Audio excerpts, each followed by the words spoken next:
Paris is one of the most visited cities in the world, but most travelers keep seeing the same places. If you think the Eiffel Tower and Champs-Élysées are all Paris has to offer, think again. In this video, we're revealing 10 secret spots where locals actually go to stay, eat, and shop without the tourist crowds, inflated prices, or cookie-cutter experiences. Stick around because your next Paris trip is about to feel a whole lot more personal. Before we dive in, here's a travel tip. Avoid restaurants with English-only menus near major monuments. If you don't see French on the menu or locals at the tables, chances are you're being overcharged for underwhelming food. Walk just 5 to 10 minutes away, and you'll find hidden gems with better food and better prices. We begin our journey in the 13th Arrondissement, far from the bustle of Paris's typical tourist zones. This is Hôtel Henriette.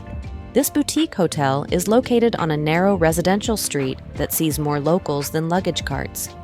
Each room in the hotel is decorated with a unique mix of antique furnishings and modern design. No two rooms are alike, and that's intentional. The atmosphere is quiet, slow, and personal, a stark contrast to the commercial hotel chains lining the main boulevards. While large groups check into 4-star brands by the dozens, Hôtel Henriette offers a private garden, warm breakfast served in vintage tableware, and attentive service from a small team that actually knows your name.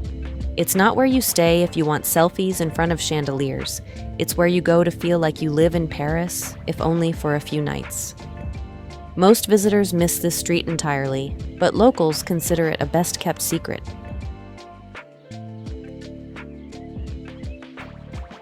From the warm hospitality of Hôtel Henriette, we step into a different kind of Parisian experience. One that starts not in a hotel lobby, but at a 6-table café. This is Mocha, which challenges everything you think you know about Parisian food culture.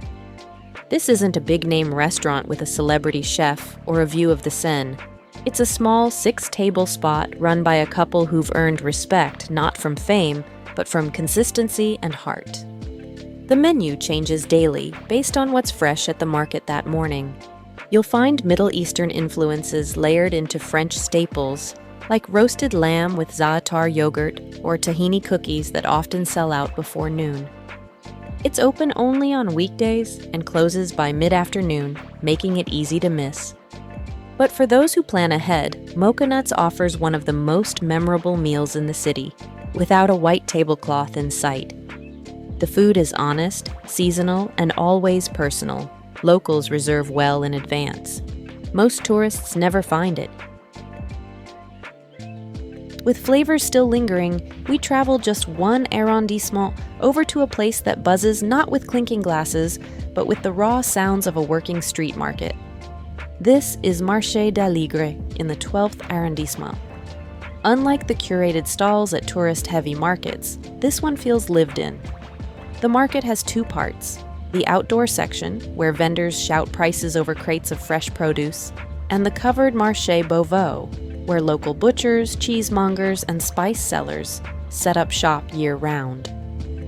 What makes it special isn't just the low prices or the diversity of goods, it's the atmosphere. You'll hear a mix of French, Arabic, and West African languages and see real Parisians bargaining, laughing, and exchanging recipes.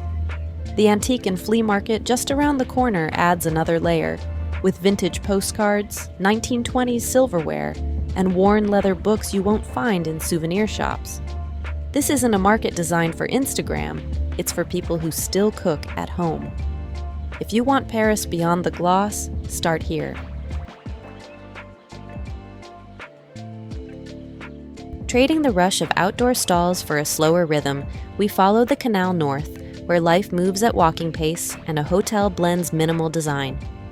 We arrive Le Citizen Hotel, which offers something rare in Paris: scenic views, environmental mindfulness, and a relaxed local vibe. Overlooking the quiet canal waters, this boutique hotel blends clean Scandinavian-style interiors with sustainable design practices. Rooms come equipped with tablets that provide curated neighborhood guides, recommending independent bookstores, bike routes, and family-run bakeries rather than commercial chains. The area itself is a magnet for young Parisians who prefer secondhand shops over flagship stores and cafes where laptops are welcome. But pretension is not. Morning coffee is served with organic pastries, and the staff often remembers your drink order by day 2. What makes Le Citizen special isn't luxury, it's access. You're staying in a part of Paris where real life unfolds, and where the canal banks fill with locals during golden hour. Most tourists still haven't discovered this side of the city, and that's what makes it worth staying in. Leaving the calm of the canal behind, we head uphill to Montmartre, but not to the crowded steps of Sacré-Cœur. Just a few blocks away lies Bouillon Pigalle, a no-reservations brasserie that locals love for one reason: honest French food at everyday prices. While many restaurants in Montmartre cater to tourists with inflated menus, Bouillon Pigalle serves traditional dishes like beef bourguignon, escargots, and poached eggs in red wine sauce, all for under 15 euros. The interior is simple, with communal seating and quick service, but the quality of the food doesn't suffer. Locals line up before opening, and the dining room fills fast. The atmosphere is energetic, unpolished, and very real. There's no attempt to stage a performance here. It's about feeding people well. If you want to understand how Parisians dine without breaking your budget, this is the spot. Once you've eaten like a local, it's time to shop like one. And that means heading into a space where your style depends more on patience than price tags. This place is Kilo Shop. This isn't your average thrift store. It's a pay-by-weight vintage market that challenges how people think about fashion in Paris. Instead of browsing curated racks with luxury price tags, you sift through color-coded sections of denim jackets, retro skirts, leather boots, and accessories, each marked with a price per kilo. It's a place where style is self-made, not designer-labeled. Students, stylists, and local artists frequent the shop for pieces that feel more personal than polished. The store encourages slow, intentional browsing, and the staff doesn't hover. You can try on as much as you want, weigh your selections, and leave with one-of-a-kind finds for a fraction of boutique prices. It's not flashy, and it's not staged for tourists, but if you want to wear something truly Parisian without spending hundreds, start here. After the hunt for vintage finds, we stay in Montmartre, but trade cluttered racks for a hidden garden, where peace and privacy come with keycard access. This is Hôtel Particulier, Montmartre. Hidden behind a discreet black gate and sandwiched between private residences, this former family mansion has been converted into a 5-suite hotel surrounded by a private garden. Most people walk right past without knowing it's there. Entry is by buzz-in only, and even then, reservations are required.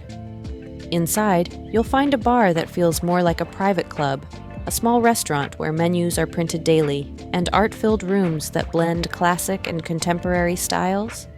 What makes this place unforgettable is the feeling of isolation without leaving Paris. It's quiet, it's refined, and it feels like your own secret address in the city. Locals sometimes visit for cocktails in the garden during summer, but very few tourists ever stay here. If you want to feel like Paris belongs to you, even for a night, this is where you go.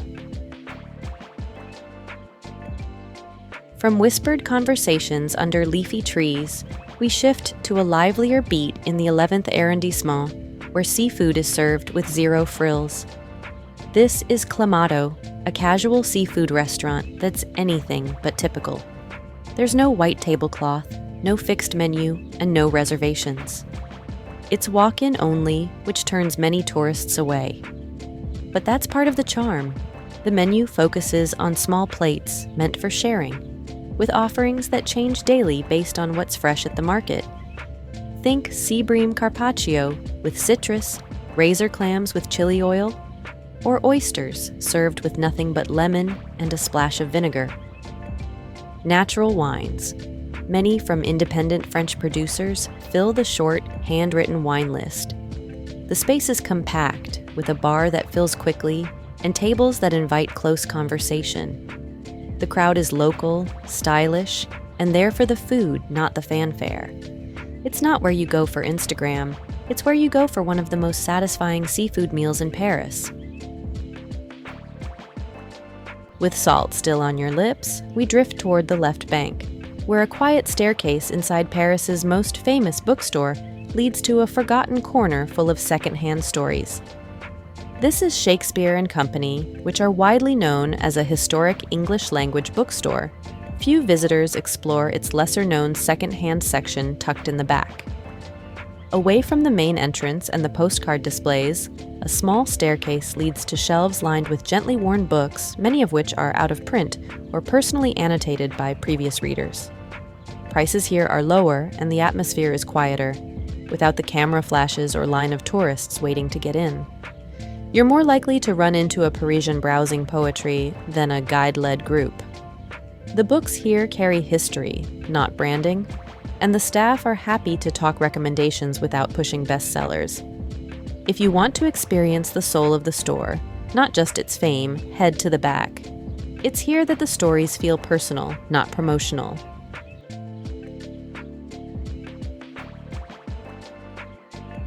We close our loop in Le Marais, where lunch becomes an international experience inside a market that has fed Parisians for centuries.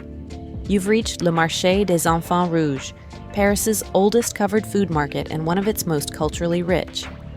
Originally established in the 1600s, the market's name refers to the red uniforms worn by orphans once housed nearby. Today, this historic space is a vibrant hub where locals gather for lunch, fresh groceries, and conversation. What sets it apart from other markets isn't just its history, it's the diversity of food stalls packed into the compact space. You can eat your way around the world here. Moroccan tagines, Japanese bentos, Italian focaccia, Caribbean stews, and classic French cheese boards, all made fresh by vendors who've worked these stalls for years. Seating is communal and informal, often shared with strangers who become part of the experience. This isn't a place to rush. It's a place to eat like a local, shop like a regular, and sit elbow to elbow with Parisians who come here daily. Most tourists never make it past the entrance, but those who do never forget it. Which secret destination captured your imagination? Let us know in the comments, and don't forget to check out our next video, Secret Destination in South Korea. No one talks about. It is packed with real travel insights. Click here to watch it now, and we'll see you in the next one.